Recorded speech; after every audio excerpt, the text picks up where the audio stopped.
Urdu album پر videos دیکھنے اور سننے والے معزز ناظرین السلام علیکم۔ ویڈیو شروع کرنے سے پہلے چینل کو سبسکرائب اور ویڈیو کو لائک کرنا بالکل مت بھولیے گا۔ جب سیف الدین کے انتقال کی خبر مصر پہنچی تو ایک صاف دل اور سچے مسلمان کی حیثیت سے صلاح الدین ایوبی رحمۃ اللہ علیہ نے اپنے اہل دربار کے سامنے دکھ کا اظہار کیا اور مرحوم کی مغفرت کے لیے اجتماعی دعا کرائی۔ اگرچہ سیف الدین صلاح الدین ایوبی رحمۃ اللہ علیہ کا جانی دشمن تھا، لیکن سلطان نور الدین زنگی رحمۃ اللہ علیہ مرحوم کے حوالے سے اس خاندان کے ہر فرد کو عزیز رکھتے تھے۔ اپنے اسی قلبی لگاؤ اور اعلیٰ ظرفی کا مظاہرہ کرنے کے لیے والی مصر نے اپنے سفیر کو تعزیت نامہ دے کر موصل روانہ کیا۔ صلاح الدین ایوبی رحمۃ اللہ علیہ کا تحریر کردہ تعزیت نامہ مختصر تھا، مگر اس کے ایک ایک لفظ سے ملت اسلامیہ کے لیے انتہائی درد اور خاندان زنگی کے لیے گہری عقیدت کا اظہار ہو رہا تھا۔ مجھے اس خبر نے دلی رنج پہنچایا ہے کہ عظیم خاندان زنگی کے ممتاز ترین رکن عزت مآب امیر سیف الدین اس دنیا سے رخصت ہو گئے۔ حق تعالیٰ ان کی مغفرت کرے اور ہمیں صراط مستقیم پر چلنے کی توفیق عطا فرمائے۔ یہ وہ غم ہے جسے بانٹا نہیں جا سکتا مگر محسوس کیا جا سکتا ہے۔ میں رنج و الم کی ان تکلیف دہ ساعتوں میں اپنے جذبوں کی پوری سچائی کے ساتھ بقدر مراتب شریک ہوں۔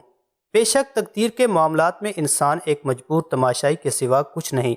میں اور آپ امیر مرحوم کی سانسیں واپس نہیں لا سکتے، مگر اہل ایمان کی اس گم شدہ عظمت و اخوت کو دوبارہ زندہ کیا جا سکتا ہے جسے ہم نے خود اپنے ہاتھوں سے دفن کیا ہے۔ میں اپنے پیدا کرنے والے کو حاضر و ناظر جان کر کہتا ہوں کہ میں نے اپنے دل سے ماضی کا سارا غبار صاف کر دیا ہے۔ امیر مرحوم سے جو کوتاہیاں سرزد ہوئیں میں انہیں معاف کرتا ہوں۔ اسی طرح اگر میری طرف سے کسی غلطی کا ارتکاب ہوا ہے تو اسے آپ معاف کر دیں۔ قدرت انسان کو اس کے اعمال کی درستی کے لیے بار بار مواقع فراہم نہیں کرتی۔ اس سے پہلے کہ ہم سب کی گرفت ہو جائے اور ہم بھی دوسرے فانی انسانوں کی طرح موت کی خوراک بن جائیں، ہمیں اللہ کے دین کی سربلندی کے لیے متحد ہو کر پوری دیانت و محنت کے ساتھ کوشش کرنی چاہیے۔ اپنے دل و دماغ کو پچھلی قدورتوں سے صاف کر کے میری گزارشات پر غور فرمائیں، مگر اس اتحاد ثلاثہ میں کوئی خیر و برکت نہیں جس میں کسی مسلمان حکمران کی بجائے ایک صلیبی حاکم شریک ہو۔ موصل، حلب اور مصر نیا اتحاد ثلاثہ اس طرح بھی ہو سکتا ہے، اس میں دنیا کی سلامتی بھی ہے اور آخرت کی نجات بھی۔ نئے والی موصل کے نام صلاح الدین ایوبی رحمۃ اللہ علیہ کا تعزیت نامہ اس قدر پر اثر تھا کہ اسے پڑھ کر درد مند دل رکھنے والا شخص بھی رو پڑتا، مگر قومی تفاخر کے طلسم میں گرفتار تنگ نظر اور مغرور عزاء الدین مسعود نے والی مصر کے اس محبت نامے کے ساتھ بڑا نفرت آمیز سلوک کیا اور یہ کہہ کر قاصد کو اپنے دربار سے نکال دیا، ہم غلاموں کو اپنے غم میں بھی شریک ہونے کی اجازت نہیں دیتے۔ رہے دیگر معاملات تو ان کے فیصلے درباروں میں نہیں جنگ کے میدانوں میں ہوتے ہیں۔ جب صلاح الدین ایوبی رحمۃ اللہ علیہ نے والی موصل عزاء الدین مسعود کا جواب سنا تو ان کے ہونٹوں سے ایک آہ سرد نکل گئی۔ انہوں نے آسمان کی طرف دیکھتے ہوئے انتہائی کربناک لہجے میں کہا، بے شک تو جسے ہدایت نہ دے اسے سیدھے راستے پر کون لا سکتا ہے؟ یہ وہ عزاء الدین مسعود تھا جس نے 2 بار میدان جنگ میں صلاح الدین ایوبی رحمۃ اللہ علیہ کے ہاتھوں ذلت آمیز شکست کھائی تھی اور اب پھر میدان جنگ کی باتیں کر رہا تھا۔ اس موقع پر صلاح الدین ایوبی رحمۃ اللہ علیہ کے دونوں چھوٹے بھائی ملک عادل اور ملک تقی الدین عمر بھی موجود تھے۔ دربار میں تو وہ دونوں خاموش رہے، مگر جب تنہائی ہوئی تو ملک عادل نے بڑے بھائی سے شکایت کے لہجے میں کہا، آپ ہر بار انتہائی عاجزی اور خلوص کا مظاہرہ کرتے ہیں، مگر ہر بار نہایت غرور اور حقارت کے ساتھ آپ کو جواب دیا جاتا ہے۔ آخر یہ عمل کب تک جاری رہے گا؟ ملک عادل کے لہجے سے شدید تلخی اور ناگواری کا اظہار ہو رہا تھا۔ چھوٹے بھائی کا سوال سن کر صلاح الدین ایوبی رحمۃ اللہ علیہ کے ہونٹوں پر ایک بہت ہی افسردہ مسکراہٹ ابھر آئی۔ میں سلطان نور الدین محمود زنگی رحمۃ اللہ علیہ کا ممنون احسان ہوں کہ ان کی وجہ سے تمہارے والد اور چچا دنیاوی اعتبار سے اعلیٰ عہدوں اور منصب تک پہنچے۔ اس طرح میں سلطان عادل کی محبتوں کا قرض ادا کرنے کی کوشش کر رہا ہوں۔ دوسرا یہ کہ سلطان ملک صالح ہو یا عزاء الدین مسعود ہو یا پھر کوئی اور اسلامی ریاست کا حاکم، ہم سب کے درمیان علاقائی اور قبائلی تعلق سے کہیں زیادہ معتبر اور مضبوط دینی رشتہ ہے، اگر لوگ اسے سمجھنے کی کوشش کریں۔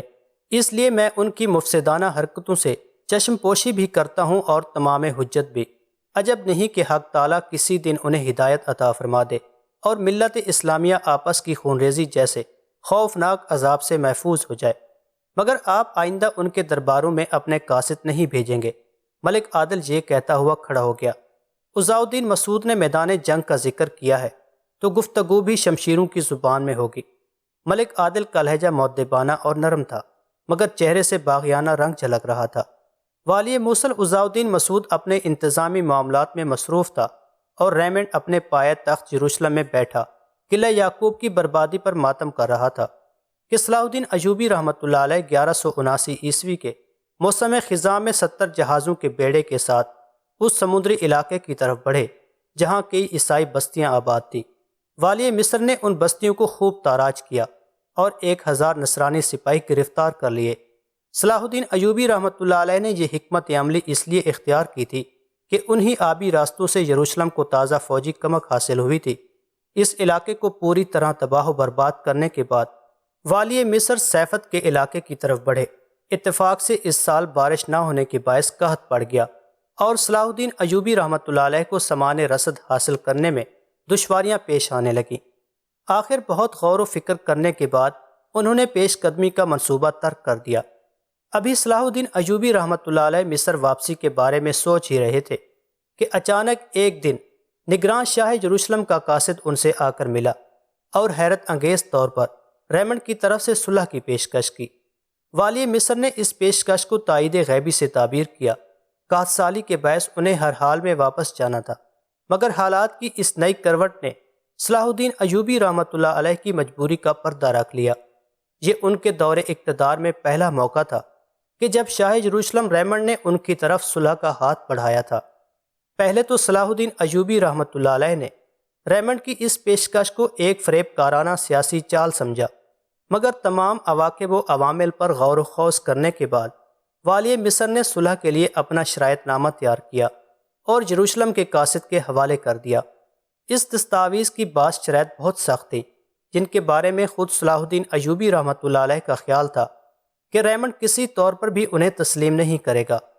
دراصل صلاح الدین ایوبی رحمۃ اللہ علیہ نے بھی شاہ یروشلم کے خلاف ایک گہری چال چلی تھی۔ اس طرح وہ شاہ یروشلم کی اعصابی قوت کو آزمانا چاہتے تھے۔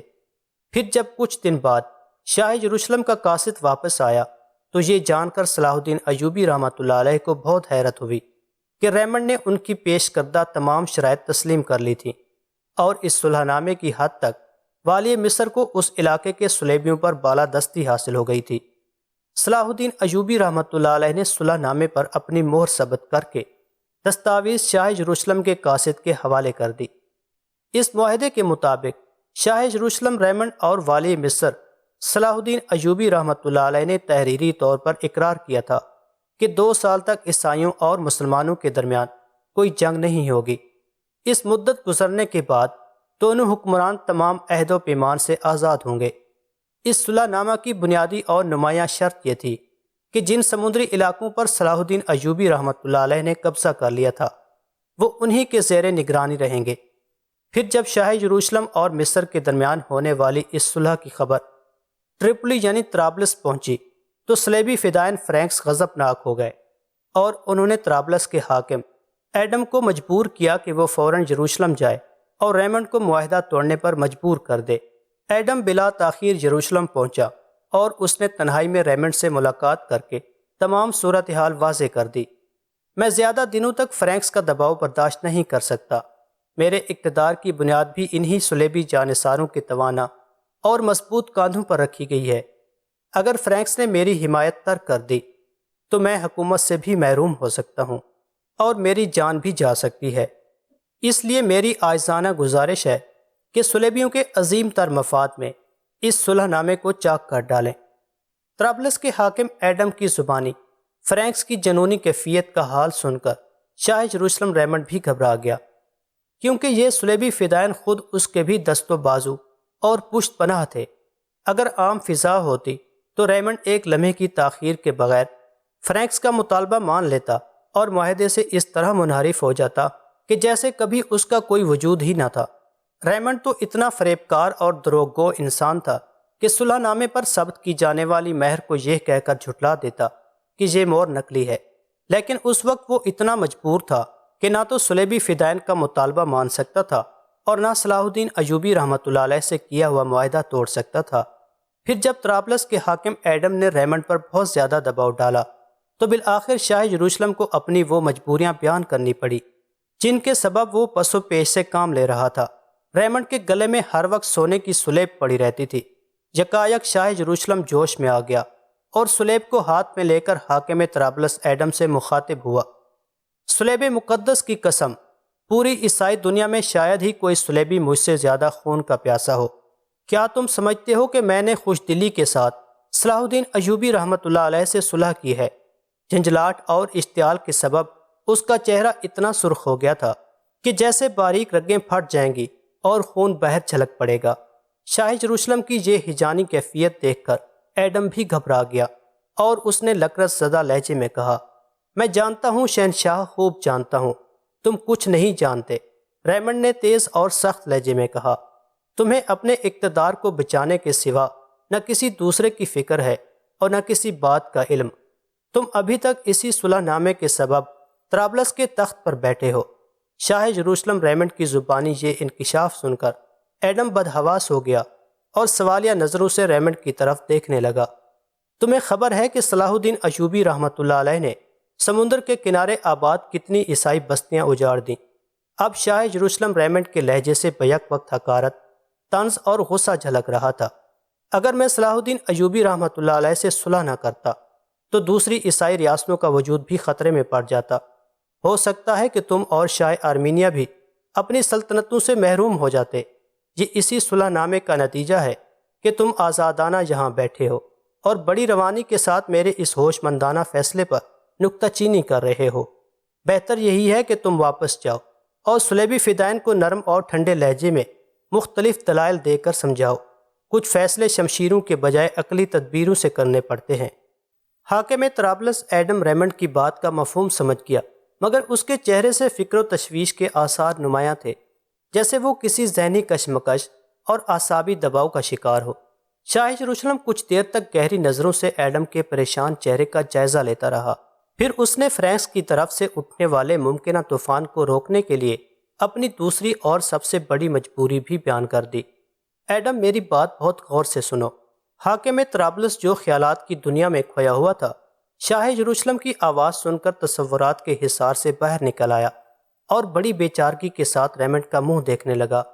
شاہ یروشلم آگے کی طرف جھکا اور سرگوشی کے انداز میں ایڈم سے کہنے لگا، پہلے قسم کھاؤ کہ یہ راز میرے اور تمہارے درمیان ہی رہے گا، کیونکہ ایک حاکم ہی دوسرے حاکم کی مجبوری بخوبی سمجھ سکتا ہے۔ اگر حکمرانوں کی کوتاہی سے کچھ خفیہ اہم راز رعایا کے سامنے آ جائیں تو اس کے بڑے ہی خوفناک نتائج برآمد ہوتے ہیں۔ ریمنڈ کی بات سن کر ایڈم کی حیرت و پریشانی میں مزید اضافہ ہو گیا۔ پھر بھی اس نے مقدس باپ اور بیٹے کو درمیان میں لا کر قسم کھائی کہ یہ راز اس کے ساتھ ہی قبر میں دفن ہو جائے گا۔ یہ بھی بس ایک رسمی مظاہرہ تھا، ورنہ عیسائی حکمرانوں کے نزدیک قسم بھی ایک زہریلا اور خطرناک ہتھیار تھا جسے وہ دشمن کو دھوکہ دینے کے لیے بڑی کثرت سے استعمال کرتے تھے۔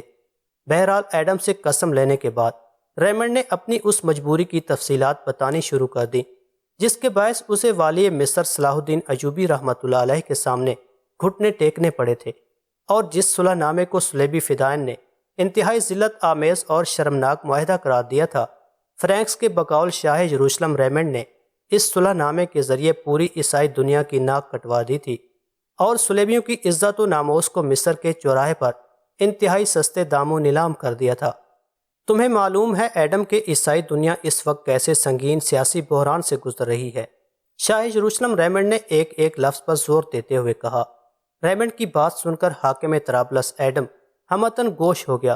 تم اچھی طرح جانتے ہو کہ فرانس کے شہنشاہ لوئس ہفتم انتقال کر چکے ہیں اور ان کی جگہ فلپ آگسٹس تخت نشین ہوا ہے۔ میں نے سنا ہے کہ فلپ ایک خالص دنیا دار اور عیش پرست شہنشاہ ہے، اسے مذہب سے کوئی دلچسپی نہیں۔ میں نے کئی بار اپنے قاصد کو اس پیغام کے ساتھ فرانس بھیجا کہ یروشلم کو سخت مالی معاونت کی ضرورت ہے، مگر شہنشاہ فلپ نے یہ کہہ کر ٹال دیا کہ ابھی وہ اپنی سلطنت کے انتظامی امور میں بے حد مصروف ہے۔ جب حکومت کے ضروری منصوبے تکمیل تک پہنچ جائیں گے تو یروشلم کی طرف بھی دیکھا جائے گا۔ یہ کہتے کہتے ریمنڈ کے چہرے پر نفرت اور غصے کا رنگ ابھر آیا۔ خداوند خدا شہنشاہ لوئس سے راضی ہو کہ وہ جب تک زندہ رہے سلیبیوں کی بے پناہ مدد کرتے رہے۔ شہنشاہ فلپ سے میری بڑی امیدیں وابستہ تھیں، مگر اس کا طرز عمل دیکھ کر مجھے یوں محسوس ہوتا ہے کہ جیسے شہنشاہ لوئس کی موت کے بعد یروشلم یتیم ہو گیا ہے۔ یہ کہہ کر ریمنڈ کچھ دیر کے لیے خاموش ہو گیا۔ اب اس کے چہرے پر فکر و پریشانی کے آثار صاف نظر آ رہے تھے۔ یہ انکشاف سن کر حاکم طرابلس ایڈم بھی بدحواس ہو گیا، کیونکہ اس کی ریاست بھی یورپ کے بڑے بڑے شہنشاہوں کی مالی مدد پر قائم تھی۔ صرف یہی نہیں، شاہ قسطنطنیہ الیکسی دوم بھی ہماری مالی مدد اور فوجی مدد سے ہاتھ کھینچ چکا ہے۔ شاہ یروشلم ریمنڈ نے دوسرا خوفناک انکشاف کرتے ہوئے کہا، اس واقعے کی مختصر تفصیل یہ ہے کہ قسطنطنیہ کا سابق حکمران شہنشاہ مینول بھی قبر میں سو رہا تھا، اور اب اس کی جگہ تخت نشین ہونے والے شہنشاہ الیکسی دوم کو غیر یورپی عیسائیوں کے معاملات سے کوئی سروکار نہیں تھا۔ وہ اپنی ذات اور حدود سلطنت میں مگن رہنے والا حکمران تھا۔ اس کے برعکس مرحوم شہنشاہ مینول نہ صرف انتہائی متعصب عیسائی حاکم تھا، بلکہ صلیبی جنگوں کے سلسلوں میں سب سے زیادہ پرجوش اور سرگرم بھی تھا۔ دوسری صلیبی جنگ میں اس نے اپنے بیشتر وسائل عیسائی افواج کے لیے وقف کر دیے تھے۔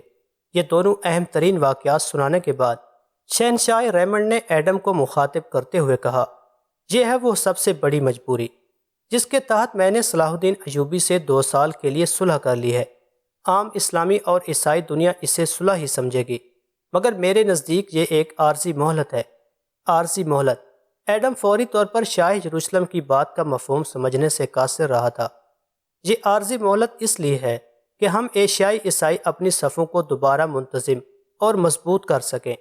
شاہ ریمنڈ نے عارضی مہلت کی وضاحت کرتے ہوئے کہا، وہ تو ہم صلیبیوں پر خداوند خدا کا خاص کرم ہے کہ مسلمان حکمران آپس میں لڑ رہے ہیں، ورنہ اگر وہ متحد ہو کر ہم پر حملہ کر دیں تو یروشلم یعنی بیت المقدس بڑی آسانی کے ساتھ ان کے قبضے میں چلا جائے گا، اور اس علاقے سے ہم صلیبیوں کا وجود تک مٹ جائے گا۔ خیر، مسلمان اب تو کبھی متحد نہیں ہوں گے۔ حاکم طرابلس ایڈم نے مسکراتے ہوئے کہا، ہم نے ان کی صفوں میں اتنی گہری دراڑ ڈال دی ہے جو کبھی نہیں بھر سکے گی۔ ایڈم، اس غلط فہمی میں ہرگز نہ رہنا، ریمنڈ نے پرجوش لہجے میں کہا۔ ان کے پاس ایک خاص طلسم ہے جسے استعمال کر کے مسلمان ہاری ہوئی جنگ بھی جیت لیتے ہیں۔ کیسا طلسم؟ ایڈم نے ایک بار پھر چونک کر کہا۔ اللہ اکبر کا نعرہ، شاہ یروشلم ریمنڈ نے جواباً کہا، یہی وہ طلسم ہے جو مسلمانوں کو کسی بھی وقت متحد کر سکتا ہے۔ سلطان نور الدین زنگی نے اسی طلسم کے ذریعے دوسری صلیبی جنگ میں ناممکن اور ناقابل یقین فتح حاصل کی تھی۔ اگرچہ یہ مبالغہ آرائی ہے، لیکن میں نے تو اپنے ہم مذہبوں کی زبانی یہاں تک سنا ہے کہ اس نعرے کے اثر سے مردہ مسلمان سپاہی بھی جی اٹھتے تھے اور دوبارہ صلیبیوں کے خلاف جنگ شروع کر دیتے تھے۔ یہ کہتے کہتے شاہ یروشلم ریمنڈ کے چہرے پر بھی خوف و ہراس کی جھلک نظر آنے لگی تھی۔ یہ تو مقدس باپ کی خاص رحمت ہے کہ سلطان نور الدین زنگی رحمۃ اللہ علیہ جلد ہی وفات پا گیا، اور اس کے تمام جانشین مسلمانوں کے اس مخصوص طلسم سے بے خبر ہیں، مگر سلطان کا غلام صلاح الدین ایوبی رحمۃ اللہ علیہ اس طلسم کا استعمال کر کے مسلسل فتوحات حاصل کر رہا ہے۔ بس مجھے اسی سے خطرہ ہے۔ خداوند خدا وہ وقت نہ لائے کہ والی مصر پورے عالم اسلام میں یہ طلسم پھونک دے۔ حاکم طرابلس ایڈم ریمنڈ کی زبانی یہ انکشافات سن کر حیران ہی نہیں، بہت زیادہ پریشان بھی ہو گیا تھا۔ حالات کے اس پس منظر میں صلاح الدین ایوبی رحمۃ اللہ علیہ سے صلح کر لینا ایک مناسب اقدام ہی نہ تھا، ایشیائی عیسائیوں کی اہم ترین ضرورت بھی تھا۔ میں شہنشاہ کی ذہانت و فراست کو سلام کرتا ہوں کہ آپ کے تدبر نے صلیبیوں پر سے ایک بہت ہی گراں وقت ڈال دیا۔ ایڈم نے شاہ یروشلم ریمنڈ کی عاقبت اندیشی اور پیش بینی کی تعریف کرتے ہوئے کہا، مجھے خوشی ہوئی کہ تم نے کسی جذباتی مظاہرے کی بجائے ہوش مندی کا ثبوت دیا ہے۔ شاہ یروشلم ریمنڈ نے پرجوش لہجے میں کہا، میری آزمائش تو ختم ہوئی، مگر اب تمہارا سخت امتحان شروع ہونے والا ہے۔ تم صلیب مقدس کے سائے میں طرابلس واپس جاؤ اور اس آگ کو عقل کے چھینٹوں سے بچاؤ جو فرینکس کے دلوں میں بھڑک رہی ہے، اور انہیں یقین دلا دو کہ مناسب وقت آتے ہی یہ معاہدہ توڑ دیا جائے گا، اور اس کی ابتدا میری طرف سے ہوگی۔